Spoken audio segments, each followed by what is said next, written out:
চলে এলাম আরেকটি নতুন ব্লগ সরস্বতী পুজোর ব্লগ নিয়ে। তো সরস্বতী পুজোর শপিং ব্লগটা অলরেডি তোমরা সবাই দেখে নিয়েছো। এটা হচ্ছে পুজোর দিনের ব্লগ। তো চলো দেখতে থাকো ভিডিওটি। তো এই হচ্ছে আমাদের সরস্বতী পুজোর আয়োজন। ছাদে আমরা সবাই ফ্ল্যাটের সবাই মিলে ছাদে আয়োজন করেছিলাম। তো সকাল সকাল এখানে আমি একটু আলপনা করে নিচ্ছি নানা রঙের দিয়ে, যেমন হলুদ রং, সবুজ রং, লাল রং। তো এরপরে সবাই এসে যাবে বাকি সব আয়োজন করার জন্য। তো যাই হোক, এই হচ্ছে আমাদের আলপনা হয়ে গেল।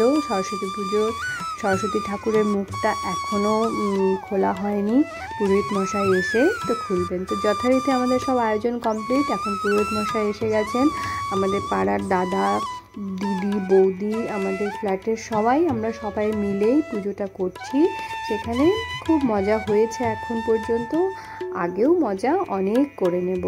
তো চলো তোমরা ভিডিওটি পুরোপুরি দেখতে থাকো। তো এই হচ্ছে আমাদের ফ্ল্যাটের এক বৌদি, এক জেঠিমা, এখানে সবাই রয়েছে। সবাইকে ভিডিওতে নেওয়ার চেষ্টা করছি। আরেকটি বৌদি, দিদা আমাদের খুব ফেভারিট। তো মনোজ রয়েছে, মোমো রয়েছে। তো এই সবাই শাড়ি পরে সেজে গুজে রেডি। আর আমরা ঠাকুরকে পরিয়ে দিচ্ছি একটা হলুদ গাঁদা ফুলের মালা, বাসন্তী কালারের মালা। তো খুব ভালো লাগছে মায়ের মিষ্টি মুখ। এখানে আমি পুজোর কিছু আয়োজনে ব্যস্ত, আর সবার সাথে চলছে গল্প গুজব, আড্ডা। তো তারই মাঝখানে পাশে বসে সবাই অন্যান্য কাজ করছে। যেমন এখানে রয়েছে চাল ভিজানো আছে, তো চালগুলোকে আমি নৈবেদ্যের জন্য রেডি করে নিচ্ছি। আর পুরোহিত মশাই ওদিকে বাকি সব আয়োজন করে নিচ্ছেন।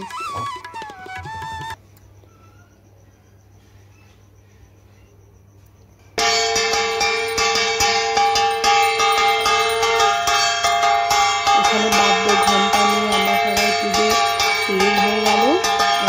এই দেখো সবাই দাঁড়িয়ে আছে। খুব সুন্দর লাগছে সবাইকে। সবাই সকালে সেজে গুজে শেষ হয়ে একটা জমজমাট আড্ডা। তো আমার এই ছোট্ট পরি এখন সেজে গুজে এখানে সুন্দর করে বসে আছে লক্ষ্মী মেয়ের মতো। আর ও শাঁখটা বাজাবে ভাবছে। তো যাই হোক, ওকে দিয়ে দিয়েছিলাম। ও চেষ্টা করতে করতেই কিন্তু শিখে যাবে। তো ওই দিকে দেখো পল্লবী এখানে লুচি তৈরি করছে, যে পুজোর পরে আমাদের যে খাবার হবে, সকালে জল খাবার, সেটা হচ্ছে লুচি আর আলুর দম। তো এখানে গরমা গরম লুচি আলুর দম ভাজা হচ্ছে। তারই মাঝখানে আমাদের পুজো মোটামুটি শেষের দিকে। তো পুজো পর্ব শেষ হয়ে যাওয়ার পরে এই হচ্ছে খিচুড়ি রেডি, যা আমরা পুজোর প্রসাদের সঙ্গে সবাই মিলে এটা এখন আজকের দিনে আমরা খিচুড়ি ভোগ খাবো। খিচুড়ি আর রয়েছে বাঁধাকপি ঘন্ট। তো খুব সুন্দরভাবে এখানে বাঁধাকপি রান্না করা হচ্ছে। আর সব শেষে রেডি হয়ে গেল গরমা গরম বেগুনি। তো এখানে সবাই খেতে বসে গেছে খিচুড়ি, বেগুনি আর অনেক সরস্বতী পুজোর একটা বাসন্তী কালারের একটা আয়োজন। সব কিছুতেই বাসন্তী রং ছেটানো। আমার তো এই দিনটি অনেক দিন পরে এভাবে সেলিব্রেট করতে পেরে খুবই ভালো লাগলো। তো এই হচ্ছে আমার প্রসাদের থালা। এখানে আমি নিয়ে নিয়েছি প্রায় অনেকটা পরিমাণ খিচুড়ি, সাথে রয়েছে বাঁধাকপি ঘন্ট আর রয়েছে বেগুনি। তো খুব মিস করছিলাম পায়েস আর চাটনি। চাটনি তো রয়েছে, পায়েসটাকে খুব মিস করছিলাম। তো আমরা সবাই মিলে চেষ্টা করব সামনের বছর এই পায়েসটিও খাবার থালায় রাখার জন্য। তো যাই হোক, এই হচ্ছে আমাদের সারাদিনের পুজোর আয়োজন। মজা, আড্ডা, হই হুল্লোড়, বাজারঘাট, অঞ্জলি, পুষ্পাঞ্জলি, গল্প গুজব সব নিয়ে আমাদের পুজোর দিনটা বেশ ভালোই কেটেছে। তো তোমরা কমেন্ট বক্সে নিশ্চয়ই জানিও তোমাদের দিনটি কেমন কেটেছে। যাই হোক, ভিডিওটি ভালো লাগলে লাইক, শেয়ার আর সাবস্ক্রাইব করতে কিন্তু একদমই ভুলো না। চলো দেখতে থাকো, এবং আমি ফিরে আসব পরের নতুন ব্লগ, নতুন ভিডিও নিয়ে। এই শেষে আমরা ছাদটাকে সবাই মিলে ক্লিন করে দিলাম। আর যেহেতু সরস্বতী মাকে বিসর্জন করতে নেই, তো পরের দিনের এই দধিকর্ম চলছে।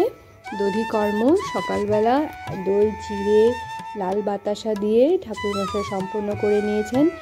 আর তারপরে মা সরস্বতীকে আমরা সবার সম্মতিতে আমি আমার ফ্ল্যাটের বারান্দায় এনে, দেখো এই সুন্দর গাছ, এই মানে গাছের মধ্যে তুলসী গাছ, তার মাঝখানে মা সরস্বতীকে আমি এখানে রাখতে পেরে আমি ভীষণ খুশি লাগে। সকালবেলা মায়ের এই স্নিগ্ধ একটা পবিত্র মুখ দেখতে পেয়ে আমি খুব খুশি। তো দেখতে থাকো তোমরা পরের ভিডিওটি। সাবস্ক্রাইব করতে, লাইক শেয়ার করতে কিন্তু একদম ভুলো না। টাটা।